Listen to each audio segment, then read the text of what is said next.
Tim's News Explosion. Tim's News Explosion. Tim's News Explosion. Tim's News Explosion. Tim's News Explosion. Tim's News Explosion. Tim's News Explosion. Tim's News Explosion.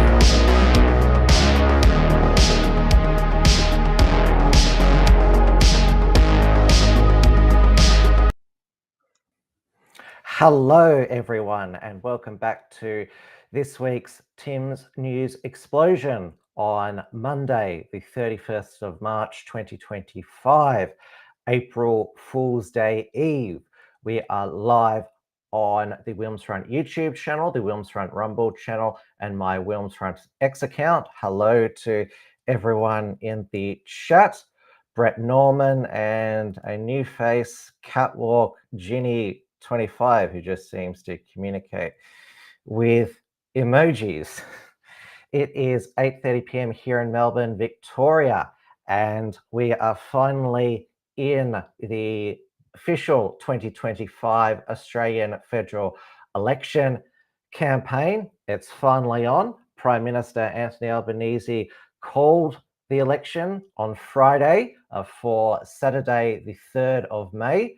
3 days after the federal budget, he and his treasurer, Jim Chalmers, had not planned to give. Remember, Albanese was going to call, his plan was he was going to call the election the day after the Cook Labor government won the Western Australian state election, a third term, but then Cyclone Alfred hit, or as it was known by then, ex-tropical Cyclone Alfred, and he felt that he couldn't call an election campaign in the aftermath of a cyclone. So that was going to be on April 12. That's what his plan was. But March 3, it's going to be a 5-week campaign, so not too long. Brett Norman says, I'm already sick of election ads. Well, they're pretty ordinary ads, I would say. I mean, the two slogans. So Albanese, his slogan is turning the corner, and Peter Dutton's slogan is getting Australia back on track. So they're basically car or train analogies. That's what basically they are. So we will get some of a break from the campaign during the Easter long weekend, and then it'll be the Anzac Day on the Friday, followed by, we'd say, Anzac weekend, and that will actually cut into a couple of days of early voting. Now, hope you all enjoyed my interview with Family First lead Victorian Senate candidate Bernie Finn on Thursday night. He believes that we should have an election voting period, not election day, which I didn't agree with, I believe. And I remember Alan Jones talking about this when he was back on air, is that election day should be you vote on the day unless you've got an exceptional excuse about why you can't. So this is the official election date calendar by the Australian Electoral Commission. So the writs were actually issued on the Monday, today, even though the election was called on Friday, maybe so Albanese could get a few extra flights on the taxpayer. The close of rolls, which to enroll to vote or change your residence voting address by next Monday, April 7th. We know that Immigration Minister Tony Burke has been making sure that there's a whole bunch of new Australian citizens ready to vote for this election.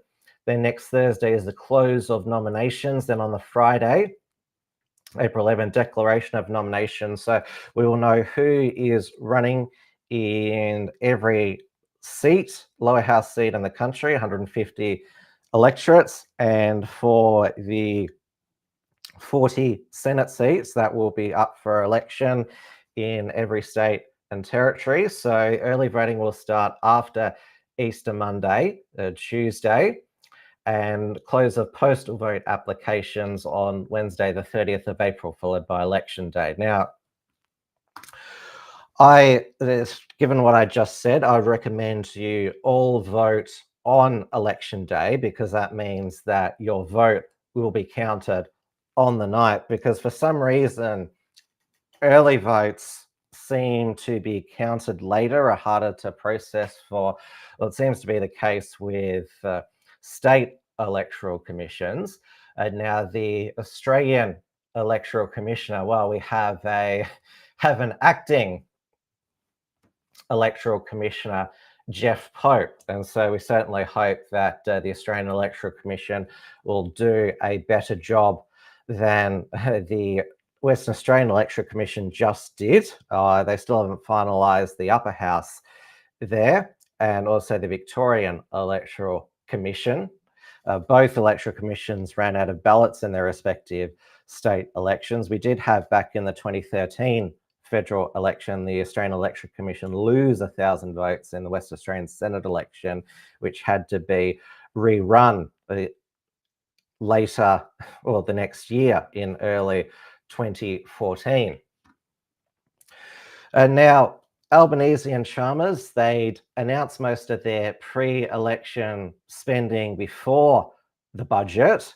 So the GP bulk billing incentive, the expansion of the urgent care clinics, the future reduction in pharmaceutical benefits scheme prescription drugs from $31 to $25, that's going to be in a couple of years' time. Though the surprise on budget night was what is called the top-up tax cuts of $5 a week in the 2026-27 financial year, so not this financial year, coming next year. So the 16 cents in the dollar marginal rate will be reduced to 15 cents, and then for the financial year after, it will reduce to 14 cents. So, it's barely a cup of coffee or a cheeseburger these days. Federal Treasurer Angus Taylor described the tax cuts as a cruel hoax, and the Albanese government decided to pass the tax cuts before Parliament was dissolved. So that has led, they've successfully wedged the Liberal National Opposition that they're going to a federal election, promising to repeal tax cuts. Well, Peter Dutton, in his budget reply, announced, that he was recycling Scott Morrison's pre-election, because he was Prime Minister, introduced it, halving the fuel excise from 50.8 cents per litre to 25 cents per litre for 12 months, and then see how we go. So Peter Dutton, his argument is that it's immediate cost of living relief. Of course, it would. What would be better if it was permanent, and also significant reductions, or my preference would be abolition of all these excises, the alcohol excise, the tobacco excise. Well, we saw in the federal budget papers that the tobacco tax take has fallen to 7.4 billion, down from 12.6 billion a couple of years ago. And then there is going to be a 126 million into tobacco enforcement, and also not just is the tax on tobacco increased so much that it's more than $2 a stick now, but they're getting rid of menthol, and that all cigarettes have to be in packs of 20 with individualized health warnings printed on each cigarette. That doesn't seem good for the environment. So this is why the illegal tobacco market is booming, with hundreds of illicit tobacco stores being firebombed, including an innocent woman losing her life who wasn't involved in illegal tobacco trade. They actually firebombed the wrong address. Margot Huss says we need to vote Liberal. That's a bit of a change of tune for you, Marg. Normally you say there is no political solution. Brett Norman says, I've been buying black market tobacco for years. God bless the dodgy tobacco stores. But there's no, even though there is a growing number of, well, they're ex-law enforcement officials saying that we need to actually cut the excise to stop the illicit tobacco trade, because the Labor government is dedicated to this nanny statism, says, no, we need to double it down on enforcement. So just going to make things worse. Margot says, ran into the Liberal candidate for McEwen today, made me cringe. So what else was in the federal budget? Well, we knew that the $150 electricity bill relief for the next 6 months that had already been announced. And we had, post the budget, one of his first announcements for the election campaign, Anthony Albanese said he was going to make price gouging by the major supermarkets illegal. Now, most people would have thought it was already illegal, and the ACCC recent report found no evidence of price gouging by the major supermarkets.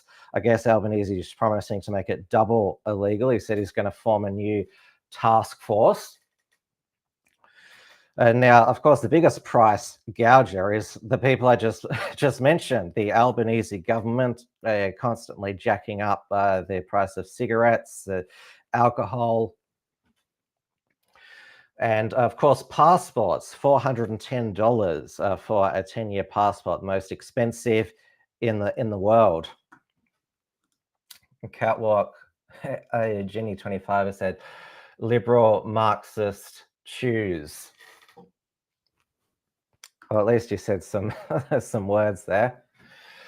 So Peter Dutton, in his budget reply, he reiterated that 41,000 public servants would go from Canberra, and he would end working from home for public servants. Now, Albanese said, oh, this will mean that veterans won't get their claims processed as quickly as they have under our government, and it will go back to robo-debt for Centrelink, and it'll mean it'll cut from the Emergency Management Agency.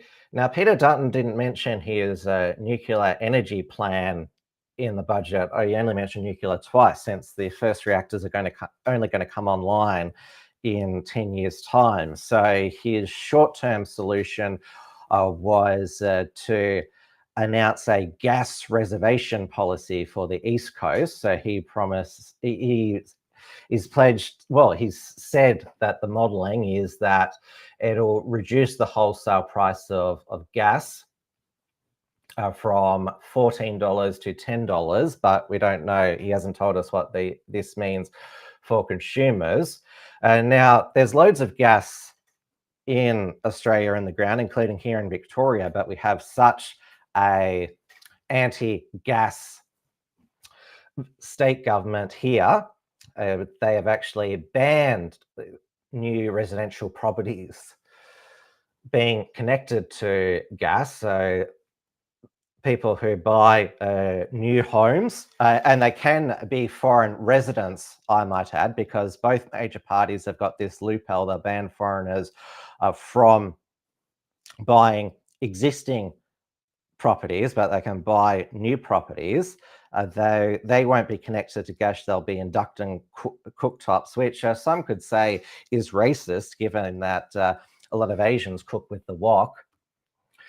So Margot Huss says tampons are way too expensive these days. Well, there are these this tampon charities, the Share the Dignity boxes, the period care. So obviously that's on top of the food charities which have had a surge in demand over the past 3 years. Food Bank, Oz Harvest. Margot, every Australian needs to vote for Dutton. He'll fix Australia. Well, he claims that he will make housing more affordable with a 25% cut in the permanent migration number from 180,000 to 140,000. But permanent is just the people, like the people who become permanent migrants. They're the people that are already here, not the ones who are coming in, the 1.8 million that have come over the past 3 years of the Labor government. And Peter Dutton has been quite open that he said he'll just ratchet it up in a few years. So the only difference between the two parties in the housing policy is that Labor has their Help to Buy. So the government will become a co-owner in your home of 40% shared equity with a 2% deposit. So you only own 60% of your home and be happy. Peter Dutton was a policy announced by Scott Morrison at the last election, that Australians would be able to access $50,000 from their superannuation to put towards their first home. And Peter Dutton has announced also that he'd use divestiture powers, if need be, to break up the supermarkets and the big insurance companies. Now, Anthony Albanese, after he called the election, he travelled up to Brisbane. He has been he's been flashing his Medicare card all throughout the campaign. And also Labor shared on TikTok it's when Sabrina Carpenter, she opens her jacket and she's flashing a Medicare card. So he was I'm not sure if it was at a urgent care clinic, but it was behind some Medicare branding, because this is Anthony Albanese's safe space, health, cheaper medicines. When Lawrence McIntyre from What's News decided he would try and ask Anthony Albanese about housing and immigration. I don't know who that, I think he's a doctor, that gentleman with the turban there. But this is what happened, how far he got. Mr. Albanese, don't you think 1.8 million immigrants in 5 years is going to increase demand on the medical system? What about the fact that people my age can't get any housing, we can't get rentals anymore, we have no future in this country anymore? Don't you think that's kind of ridiculous? No? You can't touch me, mate. You know. What do I do, anyway? No, I don't have anything. Yeah, so immediately ejected, unauthorized question, access denied. Now, there were on the same day some anti-nuclear, anti-gas protesters who did hold up signs in front of Dutton, but James Paterson, the Liberal Party's campaign spokesman, said on Insiders yesterday that he was including Lawrence McIntyre in this ratbag protesters, and said, we don't want our politicians to be less accessible to the public. So James Paterson was basically saying, by more Australians wanting to ask the tough questions of their politicians means they're going to be out in public less. So he's basically saying that, the more people ask questions, the less accessible politicians will be. And politicians always, of recent years, state and federal, try to stage manage their their press conferences as much as possible. And the people standing behind them at factories and wherever they're handpicked. Now this is another angle from you can see Lawrence being booted out. Why was he asking for his ID? He hadn't committed a crime. You don't think 1.8 million immigrants in 5 years is going to increase demand on the medical system? What about the fact that people my age can't get any housing, we can't get rentals anymore, we have no future in this country anymore? Don't you think that's kind of ridiculous? No? You can't touch me, mate. You know. And now the mainstream media, they published, each outlet had their own hit piece on Lawrence. So he was called far-right extremist. So there was Paul Sakal from the Sydney Morning Herald and The Age, who called him a fringe anti-immigrant figure. So they're saying that, well, they're calling him fringe, and what he was asking the Prime Minister about was a fringe issue. And it says in the title, fringe anti-immigrant writer Lawrence McIntyre has been pictured with neo-Nazi figures Joel Davis and Blair Cottrell in an image circulating on social media, shouted questions at Albanese and Treasurer Jim Chalmers at a press conference in Brisbane. Now, this was the photo that the media ran with. So this was at the National Workers' Alliance event in Melbourne late last year, which I also attended, which Matt Trahey, the leader of the NWA, and Damien Richardson spoke at. So Lawrence, he was there. He was there for a friend's birthday party and decided that he would go as well. I had a decent chat to him. He was a friendly enough guy. And he decided that it would be really badass to have a photo with Joel Davis and Blair Cottrell, who were in attendance. And I also had my photo taken with Lawrence. So there, yeah, I'm guilty as there. Guilt by photo association there. Well, I was in the same room as them all, and there's a photo of me and Blair Cottrell from many years ago, which is public online. So yeah, there's me as extreme far right. I remember I first heard the full trifecta. It was a extreme far right to describe Fraser Anning's Conservative National Party.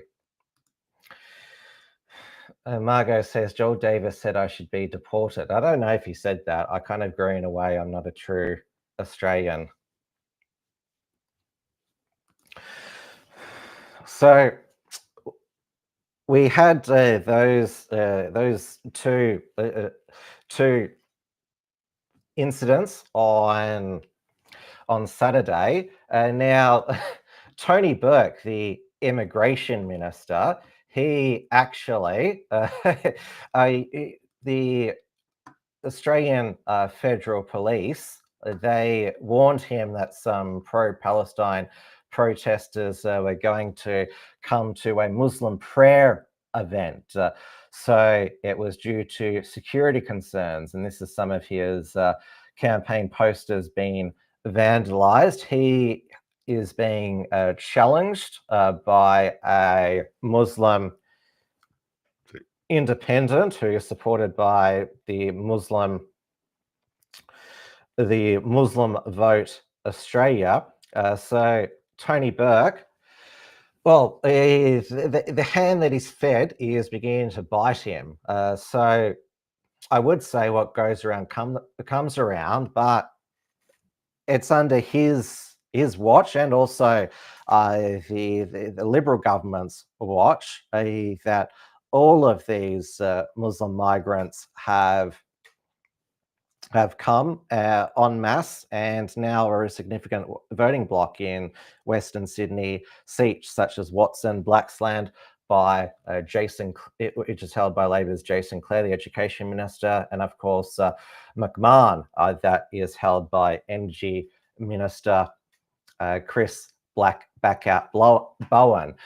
But the Liberal Party, this election are embracing multiculturalism. So we had Peter Dutton announce on Saturday that he had a great time sharing yum cha with the Chinese community in Brisbane, and was proud to back $225,000 for a Chinese Museum of Queensland to help preserve and share their remarkable history. Is it going to be Australian Chinese history or Chinese history? And then we had the next day, Peter Dutton pledged $25,000 for CCTV cameras at the Al Mari Masjid Mosque, where many worshippers have Pakistani heritage. So I guess Peter Dutton is probably thinking, well, I've promised the Jewish community beefed up security, so I guess I should promise the mosques as well, because there was that threat to the Lakemba Mosque on a TikTok video of the mosque, not somebody ringing up the mosque, but just a comment on a TikTok video. And we saw in the aftermath of the Christchurch massacre back in 2019, Scott Morrison visit a mosque and make multiple outreach to the Islamic community. And Tony Abbott, a former Liberal Prime Minister, who I remember he said when he was being interviewed by Peter Credlin, his former Chief of Staff, that too many are in Hotel Australia, not on Team Australia. But Tony Abbott, this video was circulated. Well, obviously, it was published by the Liberal Party, but it was amplified by the British Australian community. Tony Abbott here with Labor's candidate for the seat of Greenway in Western Sydney. One of the ways that the Liberal Party has changed since I first was a candidate 30 years ago is that I think it's now the migrants' party. The Liberal Party is about family, it's about small business, it's about education, and that's one of the reasons why I'm so pleased that Rattan Virk is our candidate in Greenway. And I am so hoping and encouraging her to do well. Quite apart from the fact that we need a better government, and that means Peter Dutton as Prime Minister, I just think that Rattan is a wonderful example of modern Australia, and I want her in the Parliament. Thank you, Tony. Thank you for your support and your mentorship. Thank you. Your work means a lot to me. Thank you very much. Now, this has been a failed Liberal Party strategy for several state and federal election cycles, and it's also in Victoria. They have chosen several multicultural candidates pre-selected them for Victorian seats.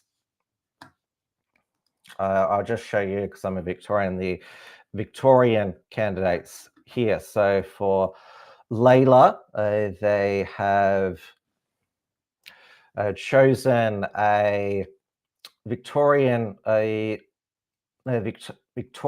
Multicultural Committee member, Mira De Silva. And there's also, we've got Usman Ghani, the Liberal candidate for Culwell. Who else have we got? We've got Harmark Singh Maturu, the candidate for Hotham.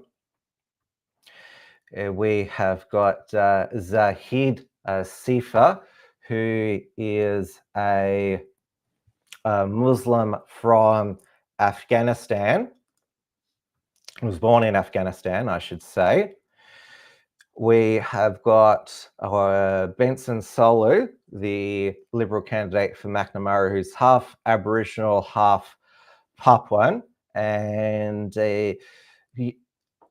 has worked for the Youth Affairs Council of Victoria. He's been an Australian youth representative to the United Nations, has been the chair of Torch, a charity supporting Indigenous offenders and ex-offenders in Victoria through its Indigenous Arts in Prisons and Community program, was the managing partner of First Australians Capital, a national Indigenous-led investment fund manager. So we shall see if this multicultural, diverse candidate list works for the Liberal Party at this federal election. I mean, they are hoping to pick up a whole bunch of seats here in Victoria because of the unpopularity of the Allen Labor government. And we had on the weekend Victoria Police forced to shoot this.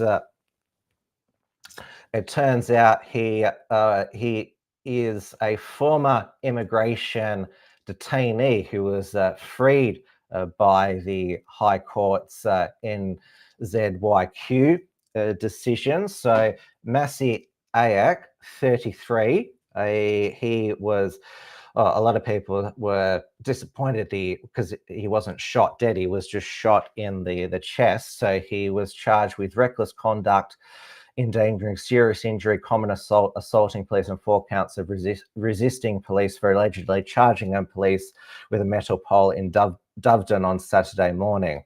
He was shot in the armpit and remanded in custody after allegedly breaching 5 sets of bail and a male assault bail, but had his case adjourned.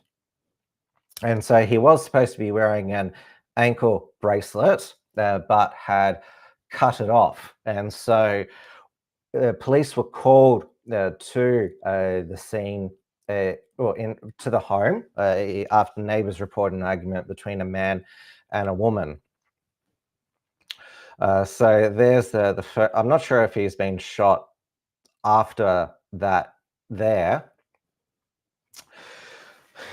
But again, this is something that, well, the Albanese Labor government, because didn't rear its head in the news again. The fact, because their plan was to do nothing about these released criminal detainees until there was such a political outcry. There was a grandmother who was bashed in her home by one of them. And we also had in the past week a Afghan refugee rapist who has walked out of court a free man after spending less than 2 years behind bars, despite a report warning of his risk of reoffending was high. So Fadoon Kassar, who is about 24, 25, pleaded guilty to 1 count of sexual intercourse without consent in November last year after spending more than 2 years denying raping an intoxicated victim after luring her out of the Coast Hotel in Coffs Harbour. He spent 22 months in jail after being remanded in custody until being released on bail in August and moving to Sydney to work as a truck driver. He's a pretty good looking refugee, so I'm sure he could pick up women just without having to sexually assault them and pick them up drunk. So Justice McHugh made note of Kassar's upbringing, which included time spent in Afghanistan and Pakistan before his arrival in Australia in 2014, saying it would be surprising if he didn't have a mental health legacy. So, of course, there are plenty of refugees and those with mental health conditions who don't rape women? And what about the trauma, the mental health impact of the woman who was raped? The short straw says, making Australia multicultural inclusion going great. Well, it's just not recent refugees in the courts, it's also ex-politician. So we had last week a former South Australian Liberal leader, David Spears, plead guilty to 2 drug supply charges. Now, he resigned from Parliament, not just the leadership, after the Adelaide Advertiser published a video purporting to be of him snorting a white substance off the table in his home. He claimed it was a deep fake, but clearly the South Australian police had enough actual evidence to charge him, and he's pleaded guilty to these 2 counts of administering a drug that wasn't cannabis to another person. And he told the court outside that for me, this is about bringing the matter to a conclusion as quickly as possible. That's the best thing for me on a personal level, and why I'm taking this approach. Now, another ex-Liberal politician who was before the court last week was Rory Amon, who resigned as the Liberal New South Wales member for Pittwater after he was charged with sexually abusing a 13-year-old boy. And we learnt more disturbing details of this alleged sexual assault in court. So this occurred when is alleged to have occurred in 2017 when Rory was 27. He posed as a 17-year-old boy on the gay hookup website squirt.org, which I'd never heard of, but I assume it's called squirt because that's slang for semen ejaculation.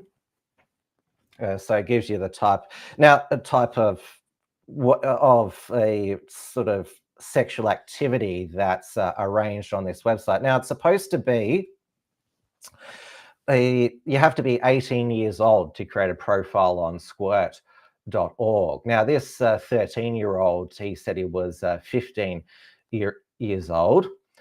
So they exchange explicit content on Snapchat before they agree to meet in person. I have to say, alleged. So I wonder if there is, well, Snapchat, supposedly the pictures disappear. But if there was, if that would be, if those photos still were somewhere, then that would also be making child pornography. So when Amon allegedly met the boy in public, led him to a bathroom in a car park and closed the door, and then engaged him in oral sex, and then sexually assaulted the teen multiple times, leaving the boy filmed, overwhelmed and repulsed.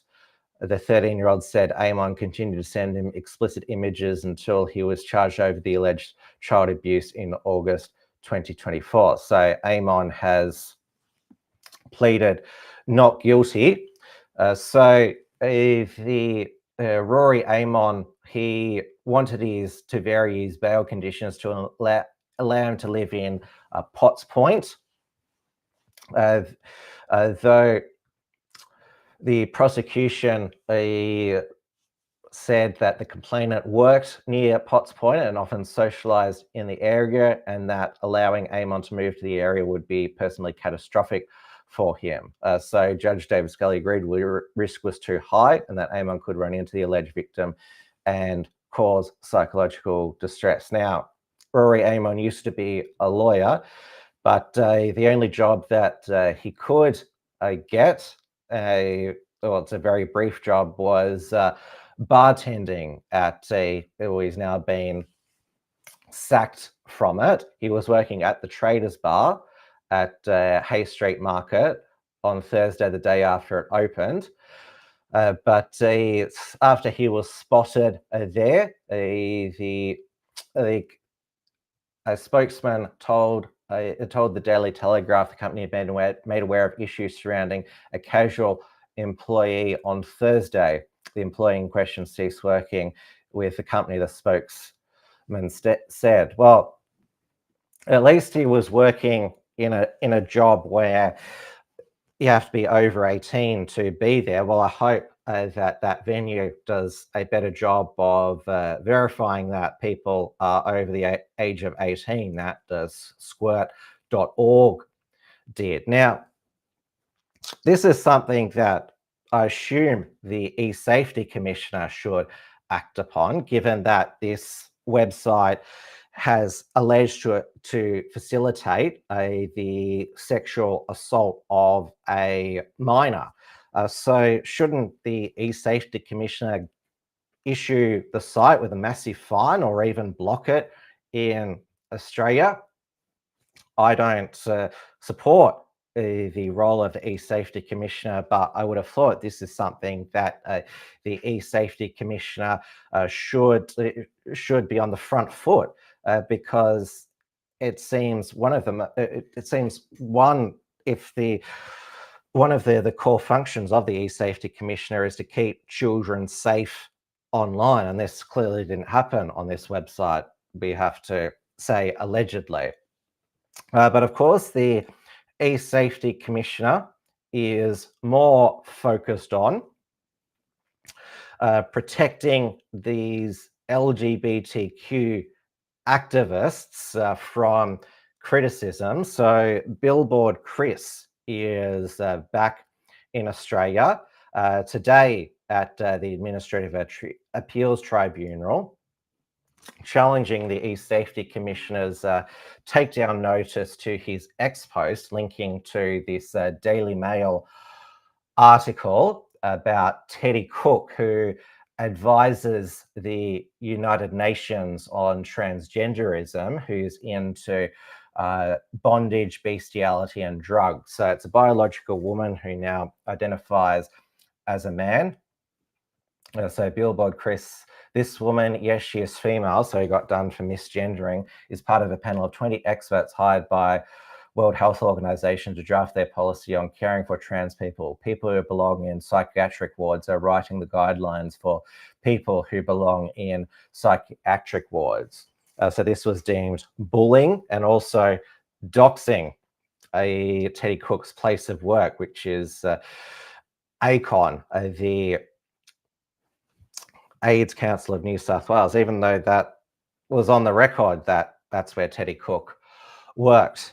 So Billboard Chris, I'm surprised he was given a visa to come back to Australia, given that the silly buggers that Tony Burke played with Kelly J. Keane, Posey Parker's visa application to return to Australia to speak at CPAC last year, and also denying a visa to Candace Owens.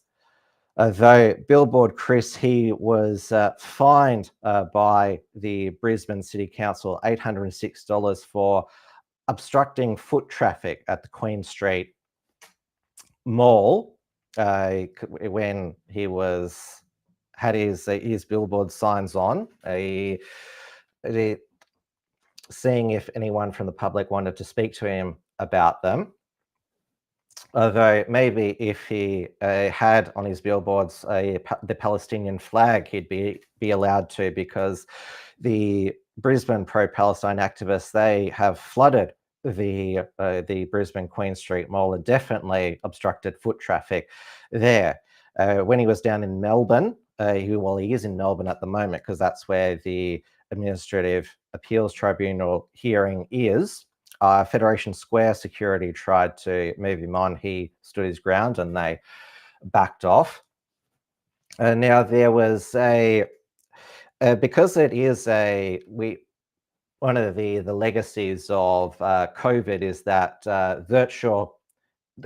people can virtually attend public court hearings, and there was a blast from the past who disrupted Billboard Chris's hearing, and that was, does anyone remember Jessica Yaniv, this Canadian trans activist who tried to sue a women's waxing saloon for refusing to wax her balls? And also, I remember I got arrested in this for having a taser during a live stream debate with Blair White. And also was asking young girls about menstruating. So had the same tampon fetish that Dylan Mulvaney has. So I remember Jessica Yaniv was nominated for our Degenerate of the Year 1 year. Now, I've just mentioned about these ex-politicians before the courts. Going back to the former South Australian Liberal leader, David Spears, he is, well, it's partly his legacy that the South Australian Liberal Party is in such terrible shape.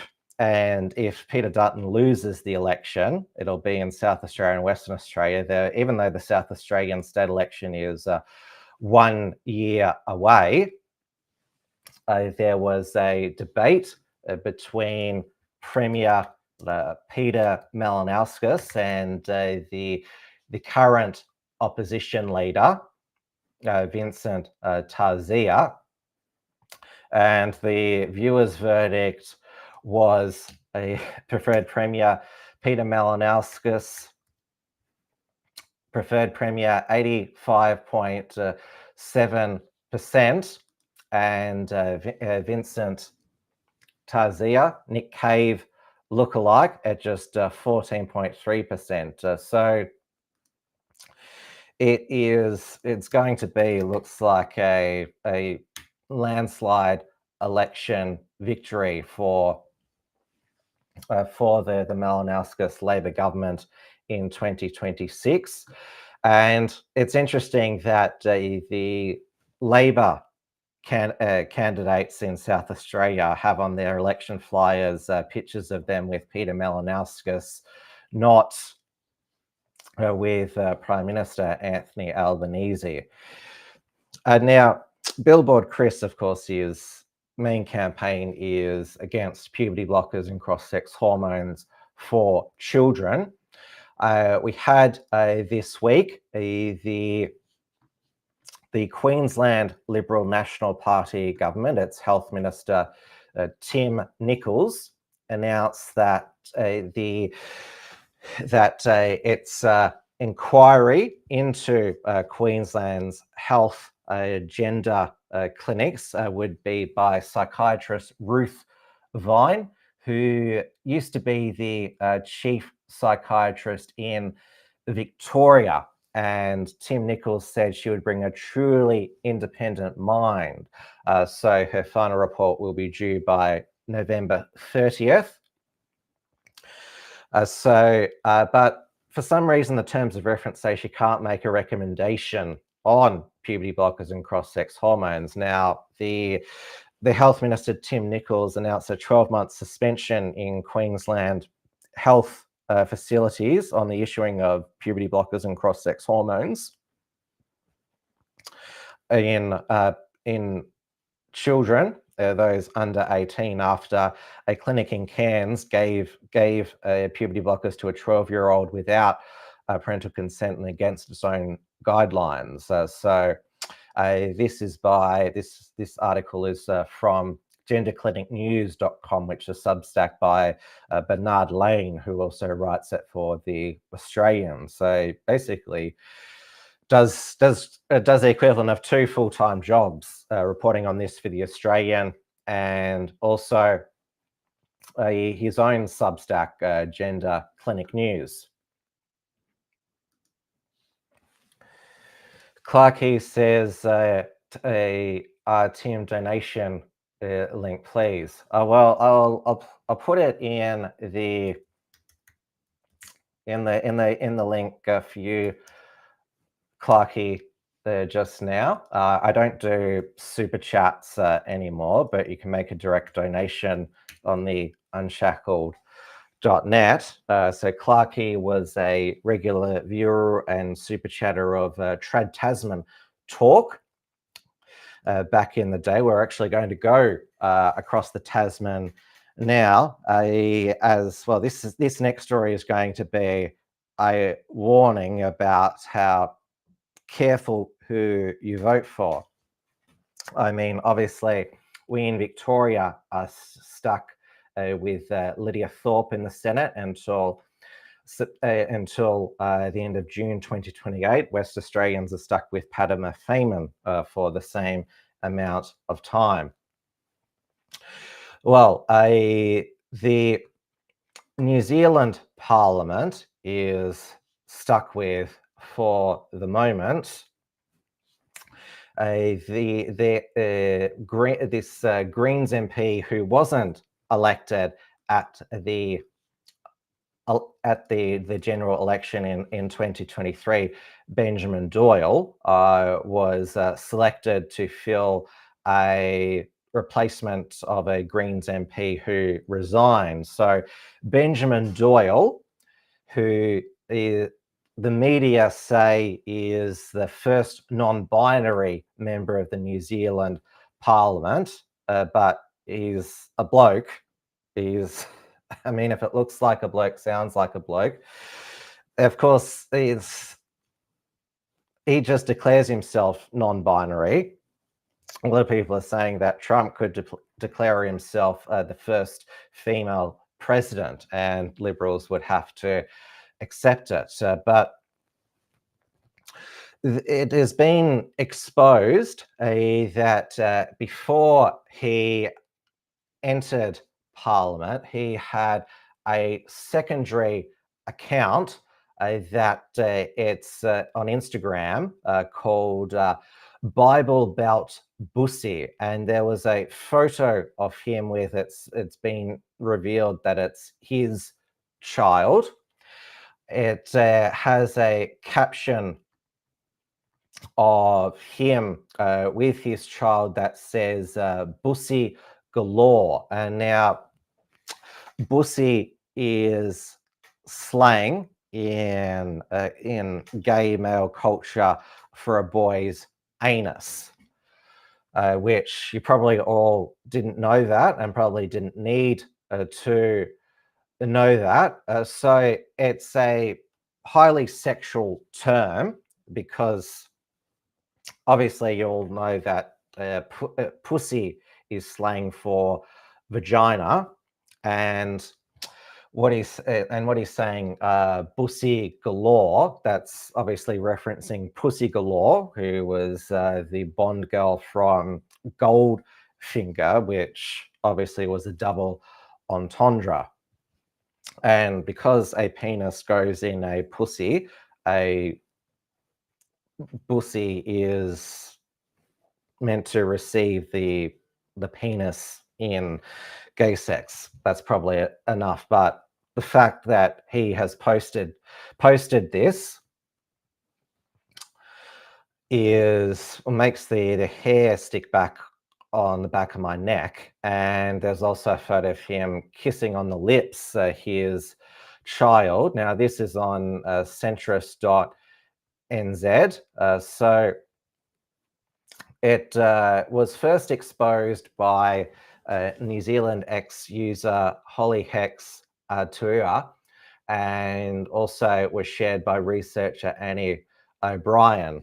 And so this is the fact that you would post on Instagram a highly sexual term next to a photo of a child, it's at the very least, he's a creep and a pervert, and there have been calls for police to investigate. Now, the mainstream media tried to ignore it, but thankfully, Winston Peters, Deputy Prime Minister, posted on his X account, "The media need to start asking serious questions about Green MP Benjamin Doyle in his alternate social media account, Bible Belt Bussy," which really means in his posts, some of which apparently have been deleted. "If it were any MP from any government party, the media would have already headlined it. The silence from the Green Party leadership amongst the swirling allegations and innuendo is deafening. The guy who wants to provide puberty blockers on demand and surgery for children. Doyle is being placed in Parliament to sabotage ethical beliefs our society stands for." And believe it or not, though you probably could believe it, before he was selected as a politician, he was a school teacher. But according to the New Zealand Greens and the New Zealand mainstream media, he's the victim because he's received death threats, and it's been taken out of context, his post, that it's been oversimplified, that it's the rainbow community uses it in its own different ways, and there have been various members of, well, there's been gay and lesbian and bisexual New Zealanders who have said that this is, bussy only has one meaning, and that is sexual. So elections have consequences. So he managed to get his way into New Zealand's parliament. It's like I said, at the very least, he is a creep and a pervert. This is extremely disturbing, but it's not the first time that a New Zealand MP has had questionable Instagram activity. So it was exposed back in 2023 that former Deputy Prime Minister Grant Robertson was following a Instagram account called Cute Filipino Boys, which showed Filipino boys in various states of undress. Now, I covered this at the time, and now they could have been overage because Southeast Asian men do look younger than they are, but still, it's for a gay politician or any gay man to follow such a questionable account. The New Zealand media just did not ask him about it. Now he's got a plum job as a chancellor of some university. I'm not following what's in the chat here. It's all a bit silly. So let's go over to the United States, where the Trump administration is dealing with the fallout of Signal Gate. So for some reason, the editor of the Atlantic magazine, which is both online and print, Jeffrey Goldberg, who is a rabid anti-Trumpist, was added to the Trump administration's Signal chat about its military operation against the Houthi rebels in Yemen. So it's been called a national security breach. It is highly embarrassing. obviously the media want the scalp of the Defence Secretary, Pete Hegseth, given that they believe he's underqualified because he was a Fox News host, even though he is a US war veteran. Though it looks like Trump's national security advisor will be sacked, Michael Waltz, that he will take the fall on this. He is quite the neocon, so he is no great loss. We had JD Vance visit Greenland because Trump is still proceeding with wanting Greenland to be US territory for geostrategic reasons.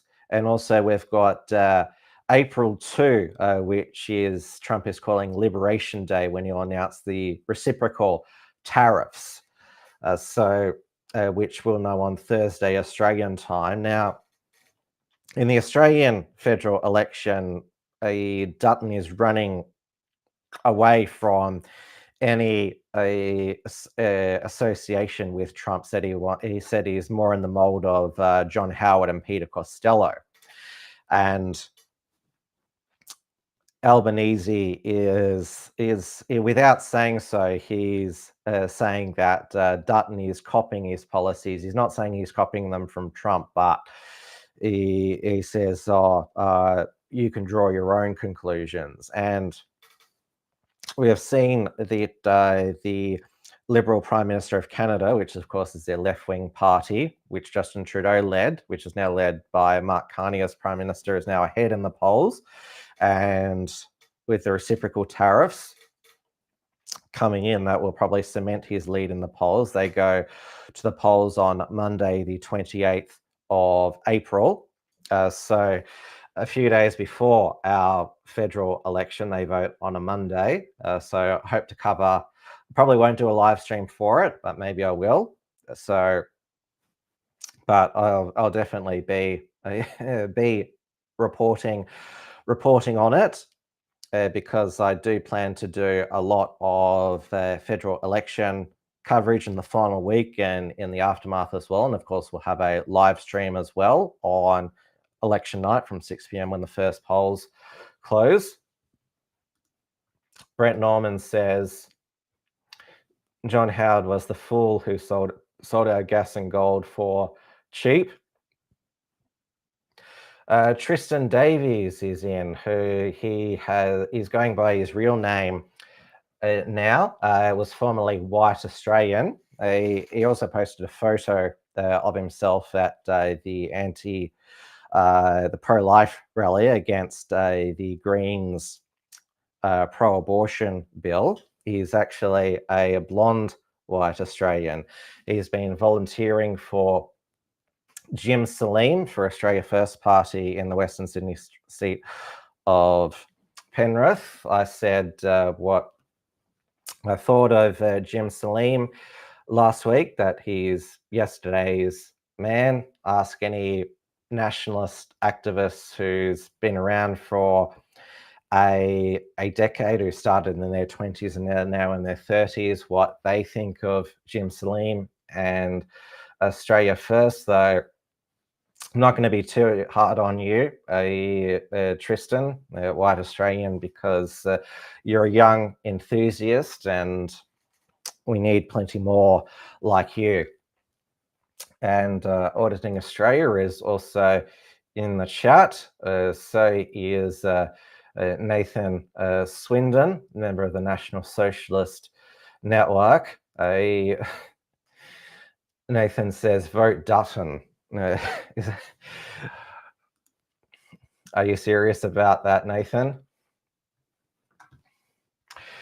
And now some other US news. Now, of course, there are perverts and deviants on both sides of politics, and there has been a Republican state Minnesota congressman, well now ex. So his name is Justin Elkhorn. So he proposed a bill before the Minnesota state, I'm not sure if it's called the state Congress, to classify Trump derangement syndrome as a mental illness, though he's the mentally ill one because he was arrested by police in Bloomington, Minnesota, when he allegedly arranged to meet up for sex with someone he thought was a 17-year-old girl. I assume that it is the age of consent in Minnesota is 18. So he is now being remanded because he is a flight risk and his wife has filed for divorce. So yeah, there's deviance on both sides. So sometimes it could be a contest, like which, like who's the worst.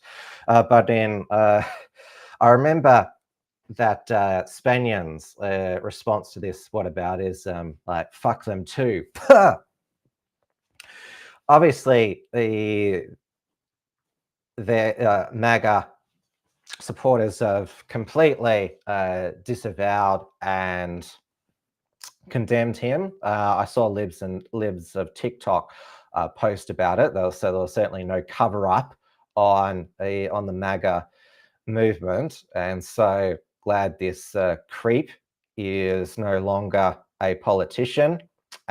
His wife is now filing for divorce.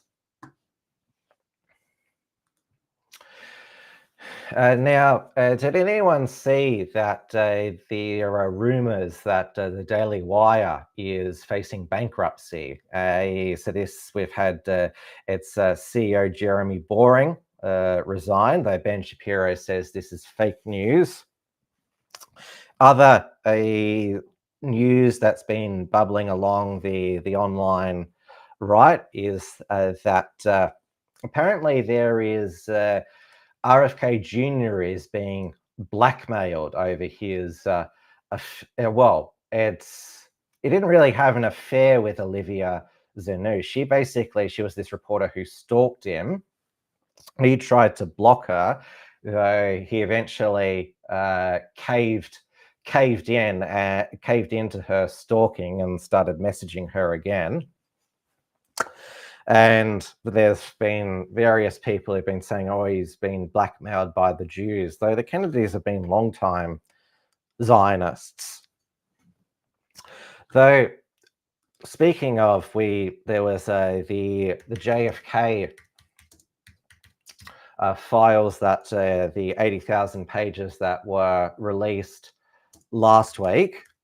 We had I reported on some of the revelations last week, but we had a congresswoman from Florida, Anna Paulina Luna, who says that NBC News are sitting on a never before seen video of the assassination, which shows Lee Harvey Oswald near Kennedy's vehicle when the assassination happened. So there's only two possibilities: that he shot Kennedy from point blank range, or he wasn't the gunman in the book depository, or it was somebody who was in the grassy knolls. There's been talk for years about a fourth bullet, and then there's also the conspiracy theory from that there's a frame in the prosciutto tape which alleges that William Greer, the driver of JFK's motorcade, was the one who shot him, turned around and shot him and Governor Conley. Though, wouldn't there be other witnesses there? I watched a Netflix documentary which talked about the suicide of this journalist Danny Colasero, and part of the series is that there is this interview with a New York photo journalist.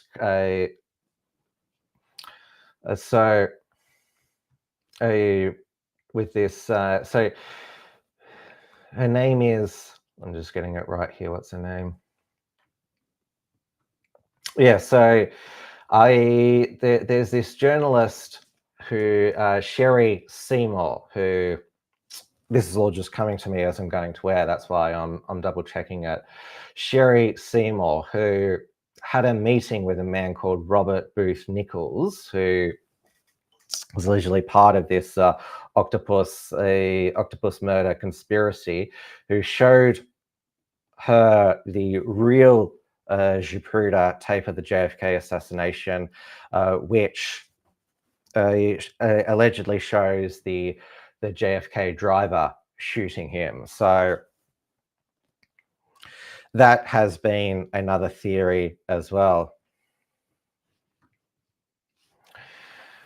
And also the other scandal is, well, it's not so much of a scandal as it's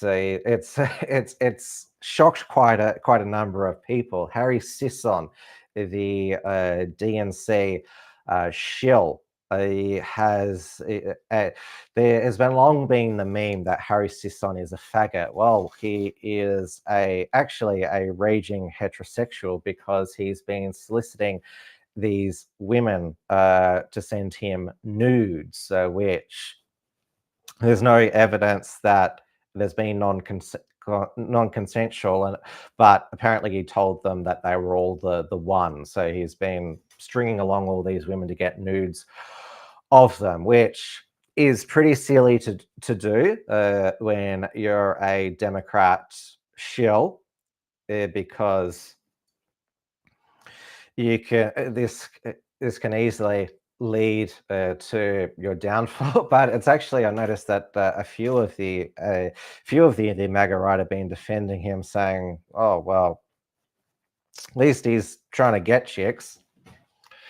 All right, let's go over to the UK, where Reform has unveiled its new slogan, which is called "Reform Will Fix It," which is quite unfortunate because it reminds everybody of Jimmy Savile, the BBC known pedophile whose victims were in the 100, including on BBC property. His show was Jim Will Fix It. And so why would you choose that slogan? The previous Reform slogan was Britain is broken, Britain needs reform. Now, Nigel Farage, even though pretty much Rupert Lowe has been exonerated from all of the allegations, he's still not had the whip reinstated, but Nigel Farage is going full steam ahead like nothing has happened, though they've fallen back to third in the opinion polls. Maybe this is why Nigel Farage, for the first time at a Reform event, actually spoke in favor of mass deportations, which he previously said was impossible. I will reiterate, nobody that comes into our country on the back of a lorry or via a boat will ever be given refugee status, will ever be given leave to remain. Nobody. Nobody.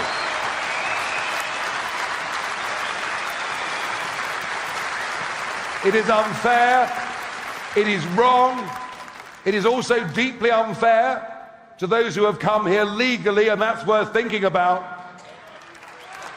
And let me tell you, everyone that comes illegally will be deported, full stop, end of story.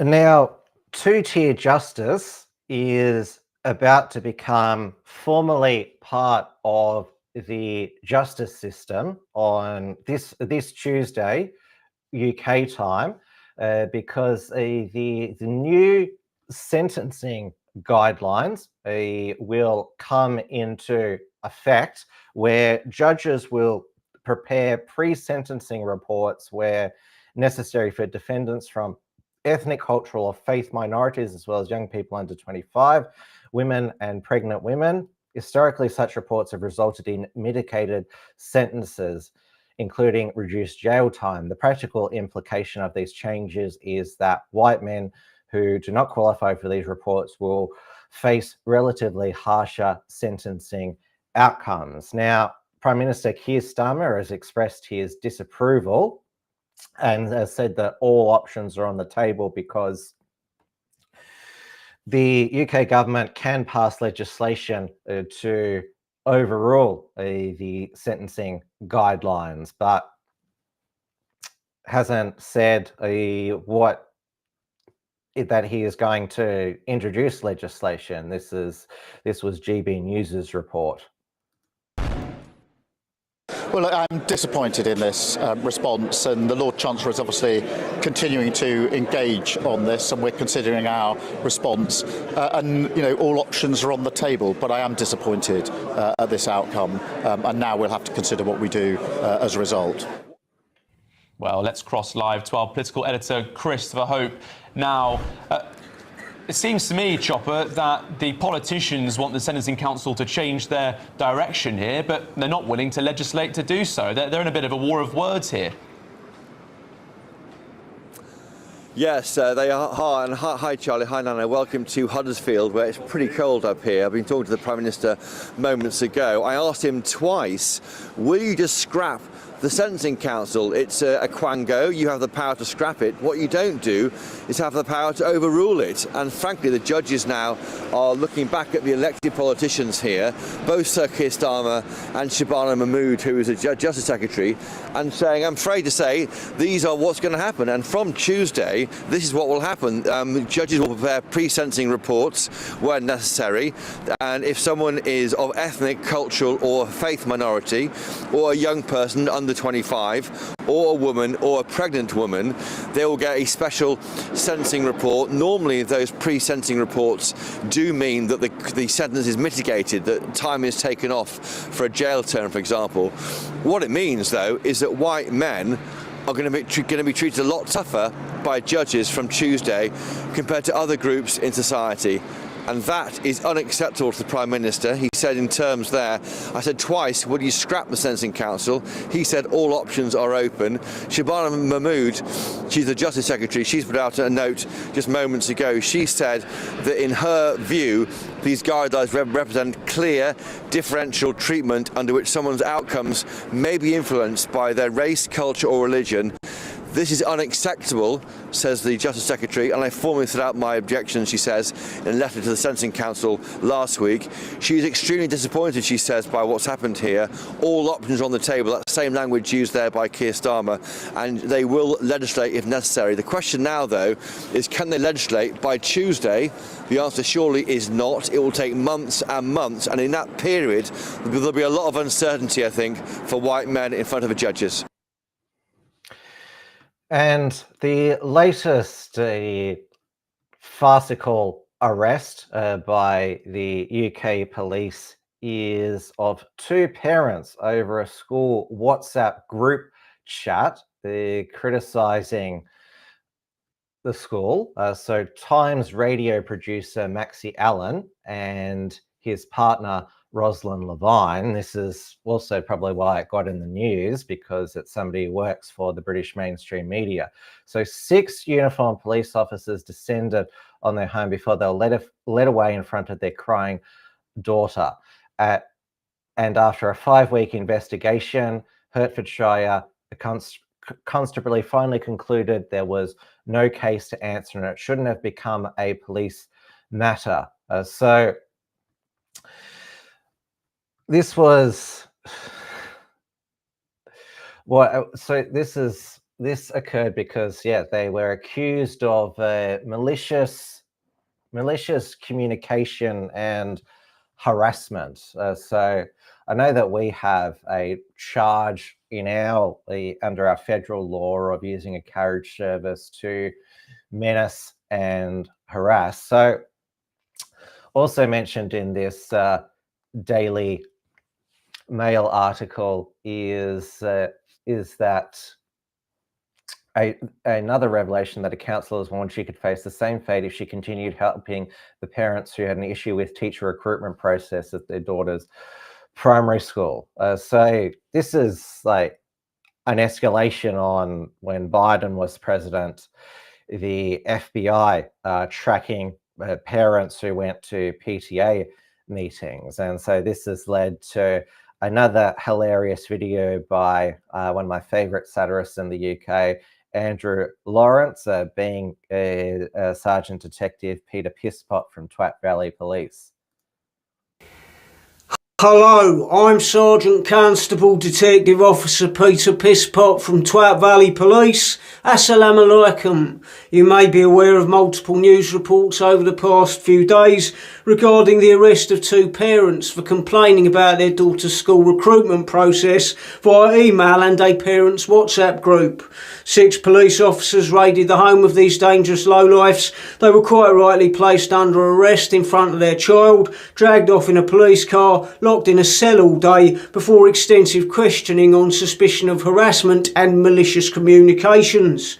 After a 5-week investigation, the case was somehow dropped against these appalling criminal scumbags and no further action is to be taken. Many of you, of course, will see this as a gross miscarriage of justice. We simply can't have parents going around publicly expressing concern about their children's schooling. Think of the hurty feelings it must have caused amongst school staff. Teachers are real human beings with real feelings, and it is of course our job as police officers to protect them from having their feelings hurt when going about their professional duties. No one should have to put up with having their feelings hurt at work. This incident was of course a flagrant example of the sort of rampant hate speech that blights our society. Just because we have free speech in this country does not mean you cannot be arrested for it. The parents in question on this occasion were middle-class white people, so it was only fair that they should be arrested for something. They should count themselves extremely lucky that their case did not go to court, as the justice system quite rightly frowns upon anybody who doesn't have protected minority status. What I would say to any white people out there is that if you do have anything to say or any sort of opinion, it really is best to keep it to yourself. Otherwise, there is a strong possibility of you being charged with a non-crime hate incident in the name of equality and inclusion. If you are a victim of a violent crime or sex crime or any kind of robbery, I'm afraid we can't help you at present, as we are extremely busy dealing with hurty feelings arising from wrong speak. Sorry about that. Stay safe out there. Assalamu alaikum. Namaste. Kumbaya. Spring. Yes, so it's not just two-tier, but of course, hurty words are more important to the British police than actual violent crime. And to the UK Home Office, it seems that monitoring nationalists is more important than trying to stop illegal immigration. Now, there has been some breaking news as we are going to air. So Marine Le Pen has been barred from running in the 2027 presidential election after being found guilty of embezzlement. That is pretty big news. Now, I hope that there is a way to appeal that because this is, this would be a huge disenfranchisement of the French voters in 2027. And it sounds like they're trying to give her the Donald Trump treatment. Now Donald Trump wasn't struck off the ballot. we've seen how other nations have not had such hesitations in banning candidates from running in their elections. So Jair Bolsonaro, he has been banned from seeking the presidency of Brazil again. In Romania, they banned Călin Georgescu from running for the presidency, cancelled the first round of the election.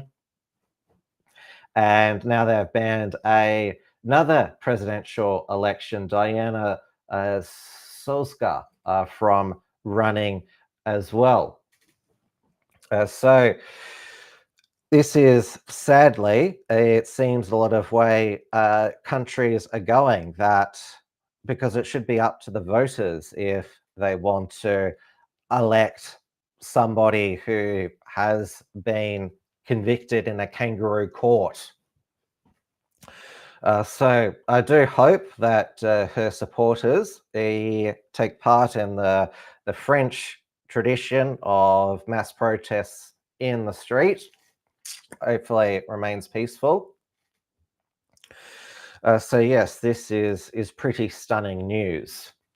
Thank you so much, everybody, for your company once again. Now, I cannot do the Tim's News Explosions, Wilms Front, and all of our other productions, including the report from Tiger Mountain. I actually couldn't produce one this week. I hope to produce one next week. Richard's away, but we're going to be recording some fresh ones in the lead up to the election. And of course, he's going to be part of our coverage. So if you want to support us, you can take out a premium membership on the unshackled.net/membership, where we have bronze membership for $5 per month, silver $10 per month, gold $25 per month, platinum $50 per month, bronze $50 per month, silver $100 per month, gold $250 per month, and platinum $500 per year. Also, you can take out a membership over on Substack for $5 per month, annual $50 per year, or founding member $500 per year. Or if you like Clarky in the chat and wants to give as little personal information away, although I do have a very good privacy policy, and you can trust me, you can send a direct donation via PayPal. I'm still allowed on that, so paypal.com, PayPal/PayPalMe/The Unshackled, or it is simply just paypal.me/The Unshackled. Now, I'll also be back on RCR Breakfast tomorrow with Paul Brennan with a Wilms report, giving him and his New Zealand audience a review of the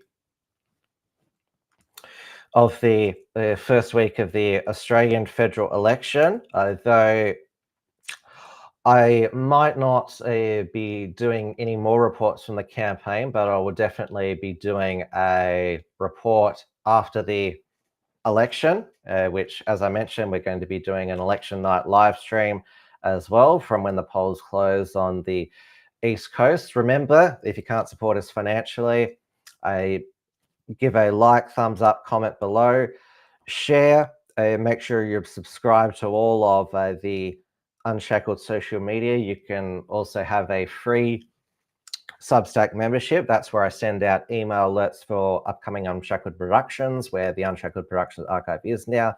The unshackled.net is still used for written articles.